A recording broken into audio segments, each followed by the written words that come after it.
बेटा आज की वीडियो में class 10th chapter number 3 pair of linear equation in two variables के बारे में हम स्टडी करेंगे। मैंने दो linear equation in two variable लिखे, यहाँ पर स्टैंडर्ड फॉर्म लिखे हैं, like a1x plus b1y plus c1 equal 0। Second है जी a2x plus b2x y plus c2 equal 0। आपको पता है चैप्टर नंबर 3 में हम दो लीनियर इक्वेशंस की स्टडी करते हैं, तो उनमें से जब हम उनकी स्टडी करते हैं तो बेटा उनमें तीन रिलेशन को हम स्टडी करते हैं मेन। मैंने ये रफली स्केच बनाए हैं, ग्राफ बनाए हैं, थोड़ा 1 2 3। तो जो इन दोनों पेयर में जो भी कंडीशन बनेगी ग्राफिकली वो मैंने यहाँ पर रिप्रेजेंट किया है। लाइक जो आपका फर्स्ट ग्राफ है ये मैंने दो पैरेलल लाइंस को शो किया है। भाई इन दोनों लाइंस क्या हो सकती है, दोनों लाइन पैरेलल लाइंस हो सकती हैं। सेकंड कंडीशन क्या हो सकती है, दोनों इंटरसेक्ट कर सकती हैं, एक दूसरे को काट के जा सकती हैं। और थर्ड में क्या होएगा बेटा, उनका सेम लाइन है, उनको हम डिफरेंट वे से लिख सकते हैं। सपोज कर लो मैंने लिखा x plus y plus 2 equal 0। तो अगर मैं इसी लाइन को किसी एक नंबर से मल्टीप्लाई कर दूंगा, सपोज कर लो मैंने 2 से मल्टीप्लाई कर दिया, 2x प्लस 2y, 2 से मल्टीप्लाई करेंगे 4 इक्वल टू 0। तो ऐसी लाइंस को आप बोलते हैं कोइंसिडेंट लाइंस, मतलब उनका पाथ सेम ही चल रहा है, वो देखने में डिफरेंट है पर वो सेम ही है। अगर मैं इसको किसी और एक नंबर से मल्टीप्लाई कर दूं, सपोज कर लो मैं इसको 5 से मल्टीप्लाई कर दूं, 5x plus 5y plus 10 equal to 0। तो इन तीनों का आप ग्राफ बनाओगे, आप खुद एक बार चेक करना, ये लाइंस लिखोगे, इनका ग्राफ बनाओगे 1 2 3। जब आप इनका ग्राफ बनाओगे तो इनका जो पाथ होएगा वो सेम ही होएगा, इनकी लोकेशन सेम, इनकी डायरेक्शन सेम होगी बेटा। तो ऐसी लाइंस को आप बोलते हैं कोइंसिडेंट लाइन। फर्स्ट टाइप की लाइन है पैरेलल लाइंस, इंटरसेक्ट लाइन, और थर्ड है कोइंसिडेंट लाइन। पैरेलल लाइन आपको पता है दोनों सेम डिस्टेंस पे चलती हैं, ठीक है, इंटरसेक्ट एक दूसरे को क्रॉस करेंगी, काट के जाएंगी। और थर्ड है अपनी जो सेम उनकी पोजीशन या पाथ आप बोल सकते हैं, ठीक है। अब जो अपने 10th क्लास में MCQ टाइप के सम आ रहे हैं, तो आपको डायरेक्ट कोई दो इक्वेशंस गिवन होंगी और आपसे पूछा जाएगा वो किस टाइप की लाइंस हैं, तीनों में कोई भी एक हो सकती है। तो उसको आप बिना सॉल्व किए, अब देखो सपोज कर लो MCQ आ गया हमारे पास, है ना। MCQ को करने के लिए अपने ये तो है नहीं, आप MCQ का 1 नंबर का सम है तो आप उसको शॉर्ट मेथड से करेंगे बेटा। ये नहीं इन दोनों लाइंस को आप अलग अलग डिफरेंट मेथड से पहले सॉल्व करेंगे, फिर देखेंगे, इसको ग्राफिकली बनाएंगे, ऐसा इतना टाइम नहीं है MCQ करने में। तो आप इसके लिए हम लोग क्या करेंगे, इनको फास्ट करने के लिए आपने मेथड किया हुआ है कि आप कंपेयर करेंगे रेशो को। हम लोग कंपेयर करेंगे रेशो, पैरेलल लाइंस है, पैरेलल लाइंस में क्या आएगा, a1 by a2 equal b1 by b2 and not equal to c1 by c2। a1 b1 c1, a2 b2 c2। आपको पता है a और b दोनों कोफिशिएंट है, a x का कोफिशिएंट है और b किसका ले रहे हैं आप, y का कोफिशिएंट, और c क्या, दोनों कांस्टेंट टर्म है। ऐसा इंटरसेक्ट लाइंस में क्या होता है बेटा, a1 a2 not equal to b1 b2। अगर फर्स्ट 2 की ratio a1 by a2 not equal to b1 by b2 है, तो उस कंडीशन में आप क्या बोलेंगे कि गिवन दोनों लाइंस की जो है वो क्या करेंगी, इंटरसेक्ट करेंगी। अगर पहली 2 इक्वल है और थर्ड नॉट इक्वल है तो उस कंडीशन में क्या होंगी, वो दोनों लाइंस क्या होंगी, पैरेलल लाइंस होंगी। और थर्ड में क्या होता है जी, a1 by a2 equal to b1 by b2 equal to c1 by c2। अगर तीनों की रेशो इक्वल आ गई तो उस कंडीशन में वो किस टाइप की लाइंस होएगी, कोइंसिडेंट लाइंस, ठीक है। तो ये सीधा सीधा डायरेक्ट सम हमसे पूछ सकते हैं, कोई दो इक्वेशंस गिवन होंगे और हमसे पूछा जाएगा MCQ टाइप में कि वो किस टाइप की लाइंस है, ठीक है। आफ्टर दैट इसकी फिर आगे कैटेगरी है जो पैरेलल लाइंस है ये आपका फर्स्ट पॉइंट बन गया, ठीक है। अब सेकंड पॉइंट में क्या आएगा, इनके सॉल्यूशन पूछे जाते हैं, सॉल्यूशन। अब देखो ये दोनों लाइन पैरेलल लाइंस है, कोई एक दूसरे को कहीं पे जाके इंटरसेक्ट नहीं कर रही किसी भी पॉइंट पे, तो इसका क्या आएगा अपने पास, नो सॉल्यूशन, नो सॉल्यूशन, इसका कोई सॉल्यूशन नहीं आएगा। इंटरसेक्ट लाइन किस पॉइंट पे इंटरसेक्ट करती है, किसी एक पॉइंट पे जरूर इंटरसेक्ट करेगी, तो इसका क्या आएगा, यूनिक सॉल्यूशन, यूनिक सॉल्यूशन, या इसको आप बोलते हैं वन सॉल्यूशन, वन सॉल्यूशन, ठीक है। और जो थर्ड टाइप की है कोइंसिडेंट लाइंस है, उसके होते हैं मैनी सॉल्यूशन, मैनी सॉल्यूशन, ठीक है। इसके काफ़ी सॉल्यूशन है, इनफाइनाइट मैनी सॉल्यूशन होते हैं इनके, ठीक है। तो दूसरा सम हमें सेकंड इस टाइप का पूछ सकते हैं, एमसीक्यू में फाइंड आउट करने के लिए बोलेंगे कि किस टाइप का सॉल्यूशन है, तो करना हमने वही सेम ही है।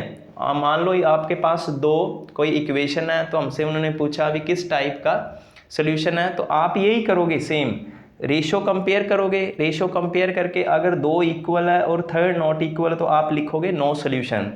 दोनों नॉट इक्वल है, फर्स्ट दो ही नॉट इक्वल है, फिर थर्ड चेक करने की जरूरत नहीं है, उसका क्या आ जाएगा, यूनिक सॉल्यूशन, और वन सॉल्यूशन भी लिखा हो सकता है।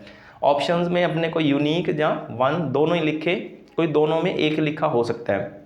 और कोइंसिडेंट लाइन का जब तीनों की ratio A1 A2 not equal to B1 sorry equal to B1 B2 और इक्वल टू C1 C2 आएगा, तो इसका सोल्यूशन क्या आएगा, मैनी सोल्यूशन। एक थर्ड जो स्टेप अपना इसी के बिहाफ पे थर्ड टाइप का जो क्वेश्चन बनता है वो है बेटा,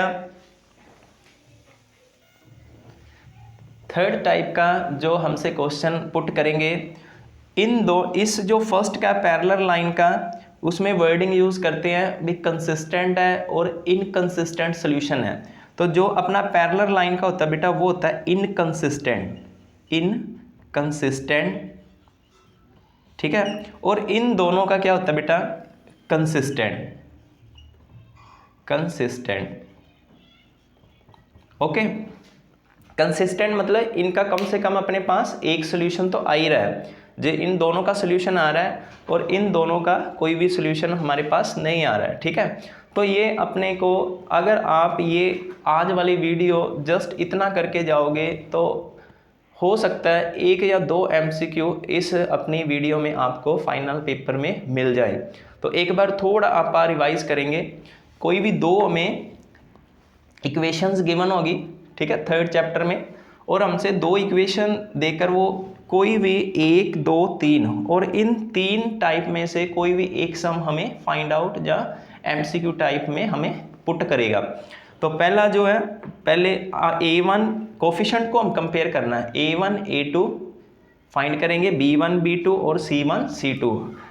अगर पहले दो इक्वल है, थर्ड नॉट इक्वल है, पैरेलल लाइंस पहले दो नॉट इक्वल है, इंटरसेक्ट लाइन तीनों ही इक्वल है, तो कोइंसिडेंट लाइंस, ठीक है। इसी के बिहाफ पे आप एक दो सम करेंगे, अभी हम एक दो सम की प्रैक्टिस करेंगे जो कि ये कॉन्सेप्ट हमें बिल्कुल पक्का हो जाए, ओके। तो यहाँ पर बेटा मैंने दो इक्वेशंस लिए हैं, नंबर 1 और नंबर 2। फर्स्ट इक्वेशन क्या है, x + 2y = 1, x - 2y = 7। तो A1 पहले आप कंपेयर करेंगे, फर्स्ट पहली जो इक्वेशन है फर्स्ट इक्वेशन है उसके x के कोफिशिएंट को आप क्या लिखते हैं, A1। तो फर्स्ट का कोफिशिएंट कितना, 1। B1 अपना क्या बेटा, कोफिशिएंट ऑफ y2, और C1 बेटा अपना क्या, 1। देखो अब क्या करना, आपने कांस्टेंट टर्म जहाँ तो दोनों राइट हैंड साइड हो दोनों इक्वेशंस में, जहाँ दोनों लेफ्ट हैंड साइड आपने लिखनी है। अभी जो मैंने स्टेटमेंट लिखी है उसमें कांस्टेंट टर्म दोनों राइट हैंड साइड है, तो ये थोड़ा आप कीप इन माइंड, इस पॉइंट को अपना थोड़ा ध्यान में रखें भी दोनों जहाँ तो राइट हैंड साइड हो कांस्टेंट टर्म, जहाँ फिर दोनों लेफ्ट हैंड साइड हो बेटा, ठीक है। तो अब मैं राइट हैंड साइड है तो एज इट इज लिख लेता हूँ। अगर आपको लग रहा है भी सर मैं इसको ट्रांसपोज करके इधर लेकर आऊँ लेफ्ट हैंड साइड, तो आप -1 लिखोगे।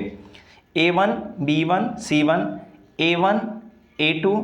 नाउ A2 किसको कंपेयर करेंगे, सेकंड वाली इक्वेशन से, A1 A2 कितना बेटा अपना 1, B2 is -2 and C2 is 7। पहले मैंने दोनों इक्वेशंस को कंपेयर करके A1 B1 C1 की वैल्यू लिखी, A2 B2 और C2 की वैल्यू लिखी। अब मैं रेशियो फाइंड करूँगा A1 by A2। A1 value of A1 is 1, A2 is also 1, 1 divide by 1 is 1, B1 by B2, B1 value of B1 is 2 and B2 is -2। तो answer अपना क्या आ गया, कैंसिल करके -1। तो अभी हमने क्या चेक किया, हमने चेक किया A1 by A2 not equal to B1 by B2। A1 by A2 की वैल्यू क्या आई 1 और B1 बाई B2 की वैल्यू क्या आई -1। तो दोनों नॉट इक्वल हो गए। दोनों नॉट इक्वल है तो कौन सा सोल्यूशन अपना बनेगा, इंटरसेक्ट लाइन।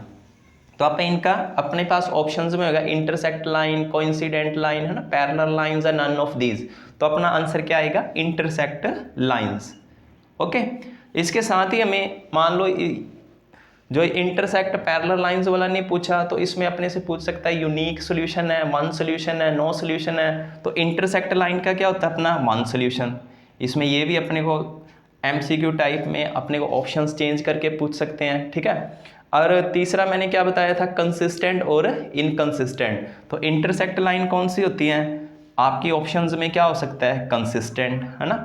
तो इस एक अपनी वीडियो में अपने 3 कंसेप्ट अपने को समझ में आ गए हैं। हमने 3 कंसेप्ट कर लिए हैं बेटा। आप कुछ और सम अपनी बुक से लो और ऐसे ही तीनों टाइप करके देखो, ठीक है। सोल्यूशन वाला देखो किस टाइप की है, इंटरसेक्ट है, पैरेलल लाइंस है, वो सभी चेक करो। एक सम को ही तीनों उसके आंसर लिख के आप थोड़ा प्रैक्टिस करें।